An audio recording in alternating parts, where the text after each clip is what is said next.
So you're watching Strictly Basketball Podcast, episode 13. I got a special guest. Introduce yourself. Pablo Calderon. Good having you, by the way. Good having you. Thank you. How you been? How you been maintaining? Nah, I've been good. I've been chilling and stuff like that. Just creating businesses for myself and basketball ventures and stuff like that. So just for staying ready, getting myself. All right, so let's get right to it. So let's get right to it. So let's get started. So like, how did basketball came to like something that you wanted to do? Like how you fell in love with it? Like how it became your passion? How basketball became your passion?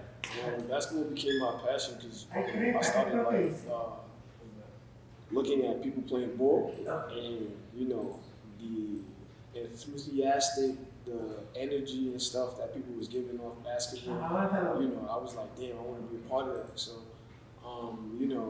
I wasn't really into basketball because I was more into like marine life, like marine biology and stuff. So, I really wasn't into basketball until my mom took me to a cookout.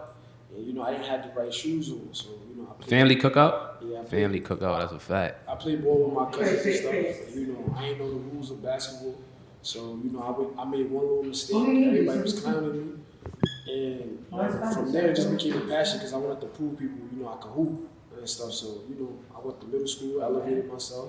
Shout out to Coach Howard, he helped me and stuff. So, it just became a passion. It just became a drive to kind of elevate at every level. So. Yeah. Then once you got older, you realized like the political side with basketball, because basketball is very politics. Like coaches going on plays with big names, things like that. Like when you were a kid, when you were a teen, when you were a middle schooler, freshman year in high school, you're not really into that because you just hooping and stuff. So once you get older and stuff, you start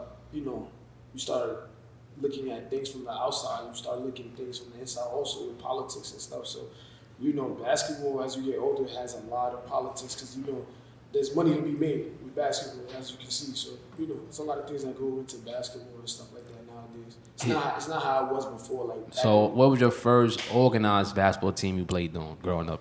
Organized, like. My first organized basketball team has to be Castle Hill Knights under Coach Reggie Howard. But you was what, like 6th, 7th grade at this time? You would say 6th, 7th grade, 5th grade? 7th grade. That was your first organized. So how did that how was that for you? Playing under the whistle for the first time, like playing basketball under the whistle and all that, the rules, regulations. It was a different. I had something to adjust because it was a different experience on how I was playing. I mean, how was your confidence at that time? You was like, because when you were young, my confidence was. You were a little nervous sometimes. Certain games, I used to play in front of crowds when you were young. Like I had that feeling when I was young playing in tournaments. I used to get a little nervous. You feel me? Playing around with the crowds. Like I was like 10, 11. You feel me? Because when I used to play around a lot of crowd of people, you feel me? Yeah, you get nervous. Start playing shaky and shit. Word. I feel you. Same thing here. Like my confidence was a little, down because it's like, I'm used to playing against like, just closed rooms and stuff like, playing against, in the parks and stuff. So seeing a crowd of people just sitting there watching you and stuff like that kind of rattled me a little bit. But I wasn't that good in 7th grade.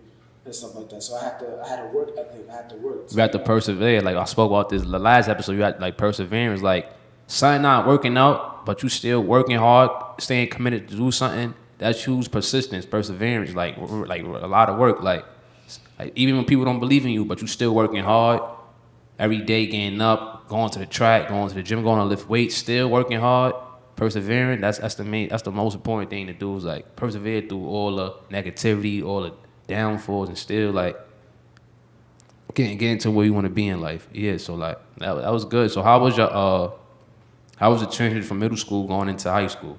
High school was your high school transition. Well, let me go to middle school. Yeah, finish middle school. Yeah, my middle school years, my 7th grade year, it was terrible. I had to work and stuff like that, like you said, my work ethic.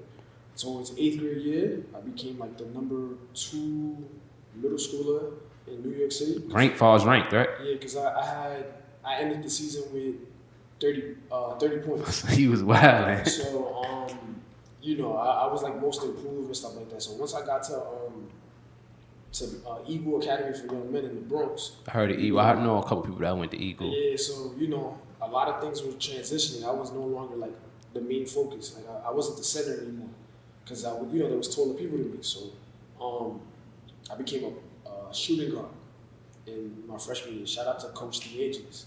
So, I was transitioning and stuff like that. It was kind of rough because I had got into some trouble, so I really wasn't hooping and stuff like that. But the structure that my coaches gave me in Eagles carried me. So you say you got into trouble.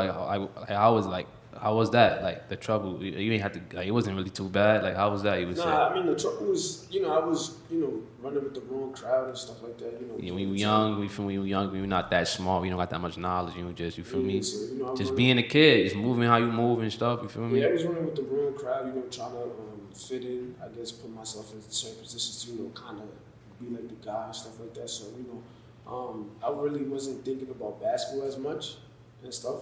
So a lot of things happened until I got to Texas. So when I left, I went to Texas. Texas was a whole different culture change. A culture shock, right? So, niggas out there in Texas is not really like Jack in New York is. Yeah, that's a fact. So I had to play regulation ball. I no longer, hand moves and stuff like that. Ain't nobody care about that.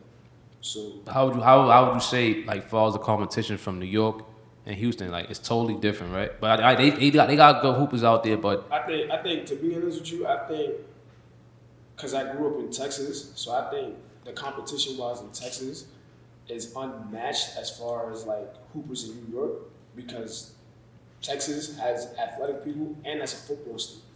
So I don't think people here are able to mess with people out there for the simple fact that people in Texas got way more structure than people in New York, and they uplift people. So it's like, we can claim. I'm gonna always go a home team. You feel me? Because I feel like New York is a mecca of street ball, basketball, everything. Like we in the mecca. You feel me? Like but you can't. New York has lost its sensibility of like we lost our respect type shit. Because it's like niggas out there in California. And I understand what you're saying, because like we in a different total era now. We in social media era. Things, even street ball changed over the years. You feel me? Like I feel like street ball died down a lot. Is Rucker not the same? Dykeman is picking up a little bit, but street ball is not the same no more. Like as the years progress, as the years keep progressing and going on, we see street ball not the same either. I got a lot of mentors that play street basketball. A lot of mental legends. We talking about Bone Collector. We talking about Future. We talking about Speedy. Those are my mentors. Yeah. And I see. Speedy was in above the rim. He a legend. I see how they move. New York versus Texas. Texas is winning. I'm straight up. I'm from New York. I was born here. I was born and raised here. At the end of the day, we not at the same level as we used to be. We not now. But I'm saying like probably like back then, like 10 years ago, like back then, New York was like coming up in the early 2000s. That era, early 2000s. That was a good era. Early 2000 era. You feel me? Like that was like a real good era. Rucko, like Fat Joe had a team, Terror Squad. Jay-Z had Sean Carter. That's when Rucko was EBC at that time. Like at the end of the day, we just gotta admit it. We all selfish. You feel me? Like New York is selfish. We don't have niggas who uplifting other niggas. So it's like Texas do that, and that's why. Texas states and stuff and southern states, they always winning. Because at the end of the day, they always uplifting each other. We don't do that anymore. So, it is what it is. So what's the name of the high school you went to? Watson High School. That was in the Bronx first? Wait, what was that? No, that was in Texas. So you went there all 4 years, right? Nah, I went there 3 years. 3 years. I went to Eagle Academy my freshman year. I was here my freshman year. And then I left. You left. Your sophomore and junior year, you went to school in Houston, right? No. Dallas Fort Worth. Where's that at? Dallas Fort Worth. Oh. Dallas, Texas. Dallas, Texas. So I went out there, hooped, got ranked 24 in the state of Texas. Like you was ranked any ranking website? I was hooping with I forgot one of the twins. They in college. Actually one of them went to the NBA, and the other one he went overseas. There was a lot of people. I can't name them because I don't really know them by name, but I played in high school. Everything that I'm saying is documented. I can look at it. Yeah, you didn't show me like your mixtape. I seen all that. For me, everything. And some mixtapes you probably got that joint that they ain't put out. Yeah. Or that you ain't released yet. So it's like I was just trying to get in the circuit of things. You feel me? It was just me, my mom, my little brother. So we didn't really know. How many siblings you got? I got 2. So it was just us not really in the basketball family. We were just trying to pick But brains. you was the first one to go to college in your family, go play ball. Like, you was the first one to do it. Like, far as basketball, you was the first one to play college ball. I was the first one to play college ball. Basketball, yeah. I got my other family members went to college. They got the degrees and stuff. That's what's up. They all doing their So you came from a good background, solid. You feel me? Yeah, it's something solid. You feel me? Everybody go through obstacles growing up, like they home, they childhood, how everything. You feel me? How it is growing up. Yeah. So, but I grew up with a single parent, like majority of my life. Like, yeah, same. How about you? Single parent, like same. Single black parent, whatever. Same. So yeah, so then now let's talk about your college. How was college? How was college when you got to college? Like college was a struggle. I mean, college. My first year I got injured. Me coming home from Texas, I got injured. I wasn't able to play, so I had to rebuild myself and revamp myself.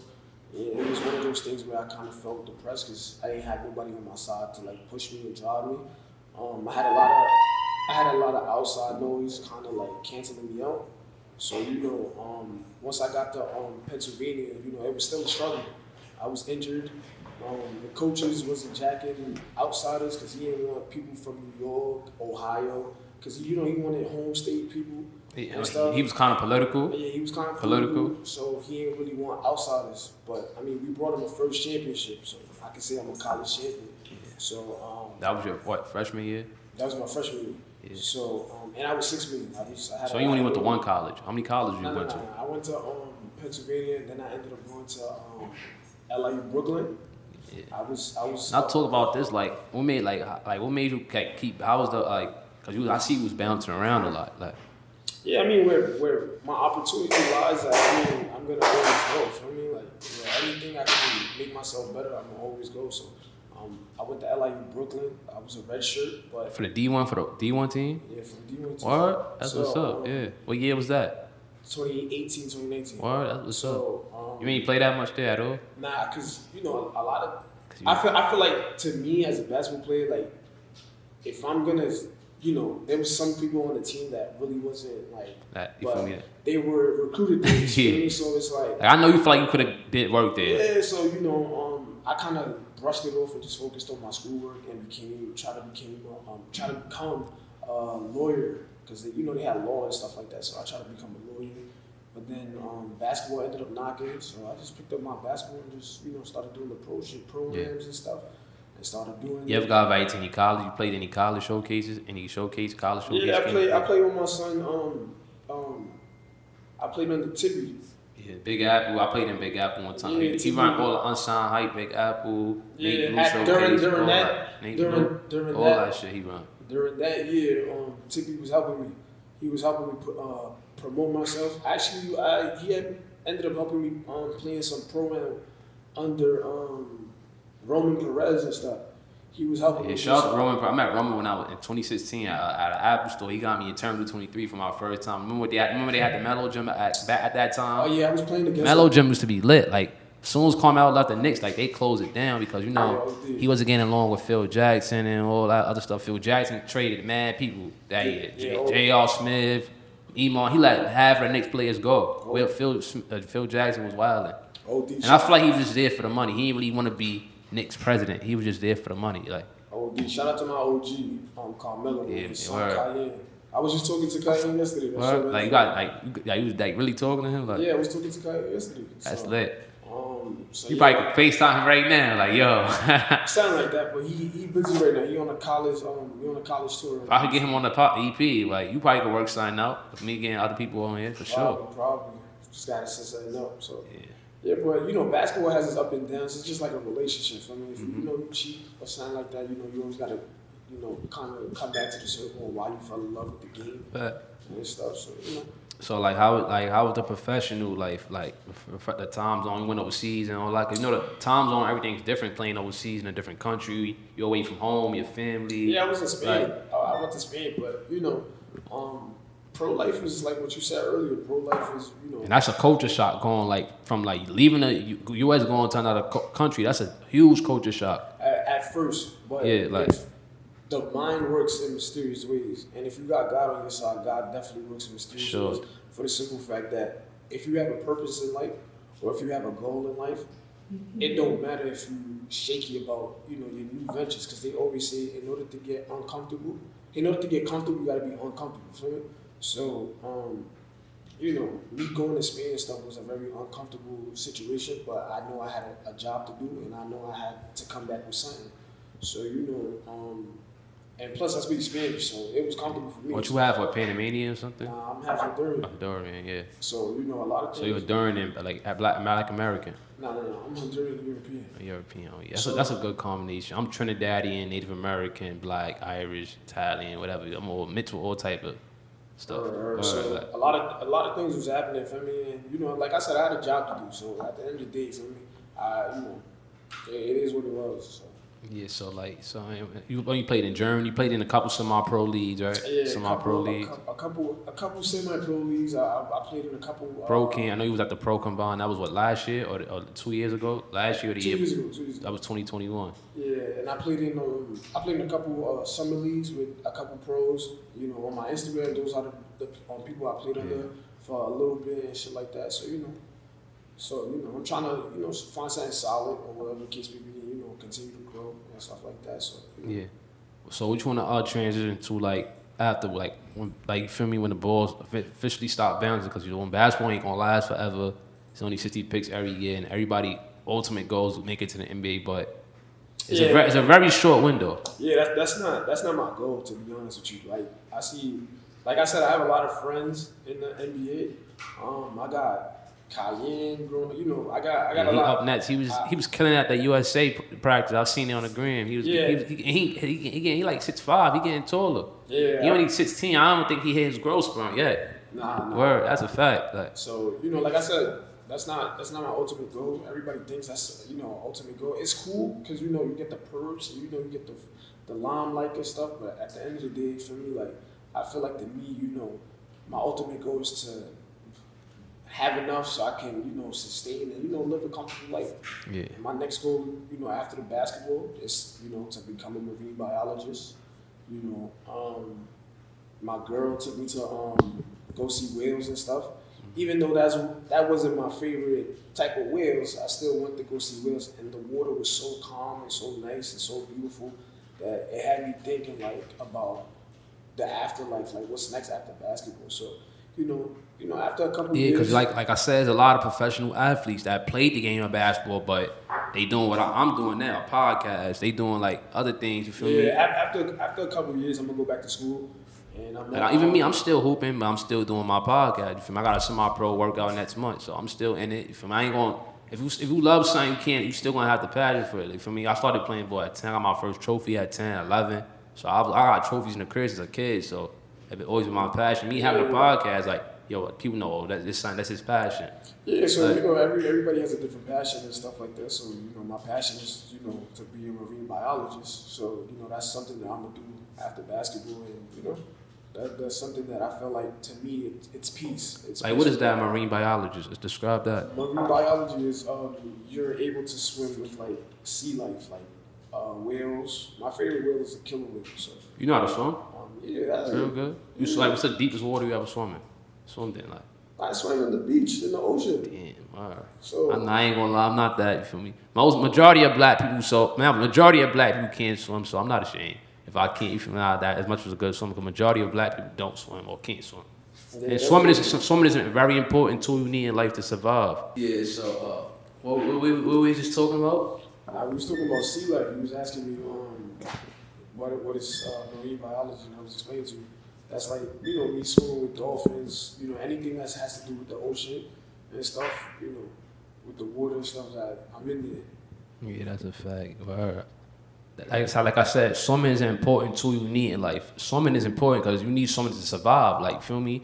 We could be going through a hurricane or anything, and you in water. But that's why I say swimming is the most important tool that we need. Like, hurricane is crazy. But I'm saying swimming is a very important tool we must need in life. Like, yeah, that's a fact. There's certain tools we need in life that's important. Like going to school, taking up a trade, doing this. You feel me? Is tools we need in life. You feel me? To better us as a person, you feel me, an individual, like. Nah, that's a fact. So you know, things try to work in its nature and stuff like that. So you know, I'm just trying to grind, make a better, trying to create general wealth for my family. Yeah, like I said I posted on my story. You probably seen this. Like I said, in life, you gotta create a legacy, create memories, Yeah, and you got to create generational wealth. You see now, I posted that on my story not too long ago. I was like, those are the main 3 important things you're supposed to do in life. Create a legacy while you're here, while you're living. Make the most out of it. Time management is very important. So you got to prioritize how you manage your time, what you do on a daily basis. All type of things you got to prioritize every day. Like, you feel me? And I feel like as individuals, we a boss every day we alive. That's a blessing. God gave you a second day of life. So basically, you're a boss every day because you won in life. You feel me? Yeah, that's a fact. Being able to see another day, you won that life. Yeah, that's a fact. That's Basically, like. So I think with that being said, I think you got to take a chance on everything that you do, everything that you build, and you got to take baby steps, but at the same time you got to realize what your mission is. Feel me? What's your goal in life? If you channel that, you challenge that, it's up for everybody. You look at celebrities that got the upbringing, you be like, damn, I was in that same position. So it's like everybody's trying to find like a hole to dig to try to get themselves out of and stuff. So it's like at the end of the day, you got to make the best of the situation because there's a lot of people that don't have it, that got it, and there's a lot of people that can be in the same position as you, but they gotta, it's all about the mindset and shit.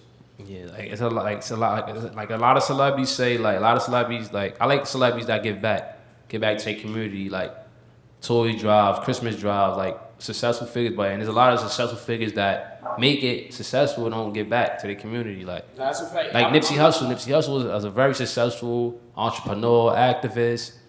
Anything you could describe, he came back. And he died in his hood where he was giving back.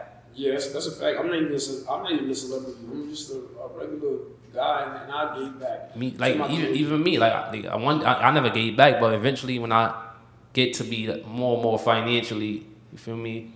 Listen, I was able to financially stable, and I was able to get back to the homeless during 2020, during the COVID pandemic. Me and a couple friends of mine, we was able to give out food, clothes. I even gave a couple of my shoes and stuff. And with those people, you start realizing like everybody's mindset is different. Like there was a lady I'll never forget that a lot of people were walking past her, and she had a kid. So I had just came from a game, from missing a game-winning jump shot, and I was upset. So me and my mans had walked to the A train on 34th Street, and a lot of people were walking past her. So now, I done gave homeless people money before. I done looked out on the train. I look out, feel me? So I ended up walking past her too, because I was upset. I'm like, yo, I'm trying to get home. What brought my attention is that she was smiling with her daughter, and she was carrying her daughter. So when I seen that, and I had walked past her, and the train came for me to go home, I was like, nah.